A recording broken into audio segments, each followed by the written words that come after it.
When you do go back home to visit your family, friends, you inevitably become 12 years old again. Your girlfriend gets jealous and you relive the delicious meals that used to be prepared for you by your mother, okay? You find out she no longer makes those things for you anymore. Instead, you go to dinner, TGI Fridays or some like that, and you get sad. You wonder what happened to your favorite dish, or what happened to that high school superstar that you ran into who seemed like they were 3 nights away from the clink. You just start to wonder what happened when you left that tiny little hometown. What happened to my spaghetti? What happened to those burnt out high school geniuses, okay? That's kind of like the car that I'm about to talk about. I'm Alex at hefty on Instagram, and today's first ever episode of What Happened. We're gonna be talking about just what exactly happened and why and how we found out just what happened and where it happened and who murdered the Mitsubishi Eclipse.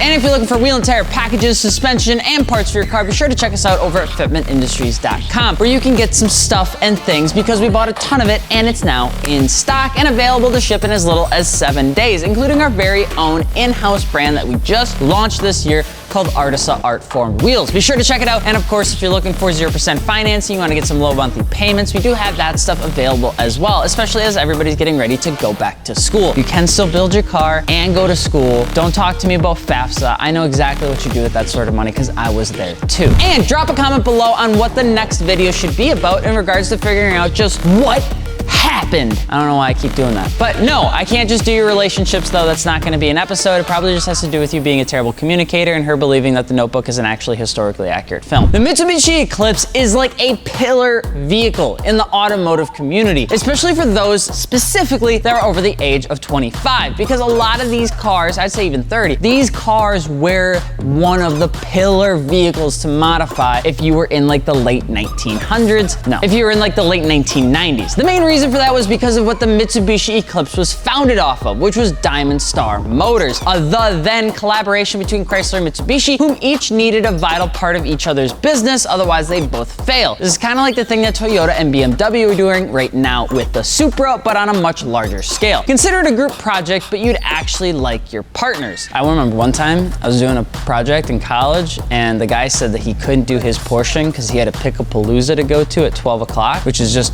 drinking at a shitty bar for 12 hours, and I almost killed him. But this partnership did work. Chrysler benefited from the imported sales of Mitsubishi, and Mitsubishi benefited because they were finally making enough money to try new things. Mitsubishi has this like up and down thing when it comes to sales. And even though this collaboration created a little bit of confusion, mostly because of an imported Mitsubishi almost completely competing against a Chrysler equivalent, they would inevitably make a baby called Diamond Star Motors with production within the United States that was a joint venture that kind of helped solve a couple 2-3 of those issues and allowed the cars to essentially prosper and grow. That's what makes these cars DSM, all right? And since that conception, the Eclipse was born, and from that, the partnership would blossom into a beautiful relationship that made people look at them and say, is that a profile picture? Because they're just so perfect. The car was incredible, and almost everyone had loved it. The first generation had a turbocharged 4-cylinder, all-wheel drive, and nearly 200 horsepower, which was incredibly close to the Mustang that came with 225 at the time. And this was a budget Japanese tuner car. And while it had a couple issues like a transfer case lubrication thing, most people overlooked that in favor of the fact that it was just an affordable car that had enough bones to modify into beautiful, beautiful power. And it didn't matter if you had plastic goodness on the interior and the fact that everything shook when you gave her a little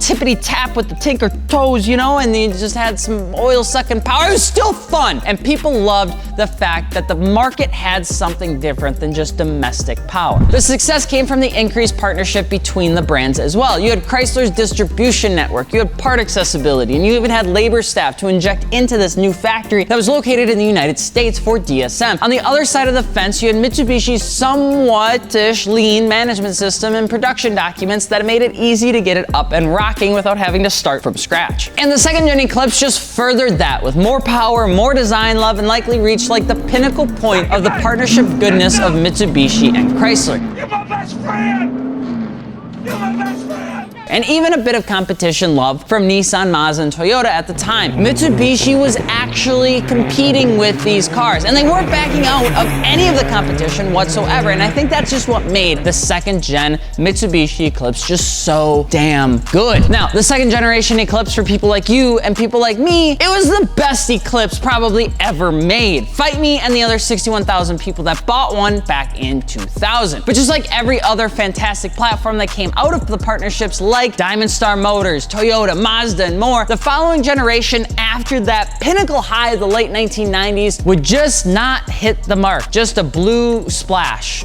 no red splash happened with that hit. And it was pretty much like the equivalent of the Bad Boys sequel. And even with the increased sales peaking to about 70,000 units, with the third generation, it immediately collapsed because it lost almost all of its enthusiast luster. Because they dropped all the goodies and they moved the platform to a 4G64, a 6G72. It's a non-turbo, non-all-wheel drive model with a more unique-ish body style. It was more normal, more regular, like non-enthusiast things. Like they were just trying to make it cool for everyone, and a wider marketing strategy. I mean, more than just the hot boy and hot girl racers out there, which essentially kind of crippled the entire mark of the brand. If it doesn't matter if Tyrese Gibson drives around in a chrome-plated Eclipse in the baddest Fast and the Furious movie to ever come out, because people really didn't sink their teeth into this platform. And after 2002, units on the Eclipse went from 70,000 units to 38,000 down to 19,000 units moved annually. So it just fell apart. Now, the future Eclipses continued to dwindle until eventually Mitsubishi declared that they would be ending the Eclipse name, citing its death as a refocus for the company to go green with electric vehicles and crossovers. How do you go from new hotness to old and busted with something like Mitsubishi? It just blows my mind. Okay, and that's the problem here. Mitsubishi had so much going for them, specifically in the late 1990s and into the early 2000s. They had the success of the late 90s platform as a whole, the growth of the brand name in the United States. People were beginning to recognize Mitsubishi much more than they had before. And the connections with Chrysler, which pretty much allowed them to sell their cars pretty much everywhere at fantastically low price points in the United States. They pretty much had everything that they would need in 2021 to be a successful car company. How does something like that even die? Not only that, but this starved resources from Mitsubishi in terms of capital, like money, which was felt across the entire lineup of their cars. You can see it literally in the way that they designed their cars in the early 2000s. It was a rough time. Battling the impeding competition of sports cars too in the early 2000s from the likes of Honda, Hyundai, Pontiac, and more, Mitsubishi opted to go more conservative with the Eclipse mark than fighting and raising the bar. And that raising bar lifted the automotive enthusiasts out of the third and fourth generation Eclipse and onto other platforms like the SRT4. Mitsubishi did have the Mitsubishi Evo, okay, which was their crown jewel, and there was likely a conversation whether the two platforms in similar markets was the right idea in the United States. But for the bias enthusiast in me, the answer is always yes. You can also have an SI and a S2000. You can also have two different marks like a 718 and a 911. You can and you should. The Evolution back in 2003 though had an MSRP of right around $30,000, with the Eclipse coming in only $5,000 less. So while it made it a little bit under the cut, a lot of people just ended up not really liking that because you had so much internal hemorrhaging of value. And that had a lot to do with Mitsubishi being unable to control the costs of the Eclipse and its now gray area market focus. The consumer ultimately would jump up $5,000 and buy the Evo. The Mitsubishi Eclipse died officially when they announced it as a crossover badge. And it's unlike anything similar to other brands doing it. It's popcorn without the butter. It's like coffee without creamer. And if you like black coffee, that's okay too, but it just means you're dead on the inside. And while there are some incredible third and fourth gens out there that have gone out to restore their cars to their former DSM style glory, adding all-wheel drive and turbos as needed, the first and second gen Eclipses were the epitome of success, okay? And their downfall came from nothing more than the company being unwilling to take a risk into their future in the sports car segment with more than one mark. And we saw how that ultimately ended up going now that the Evolution is also dead.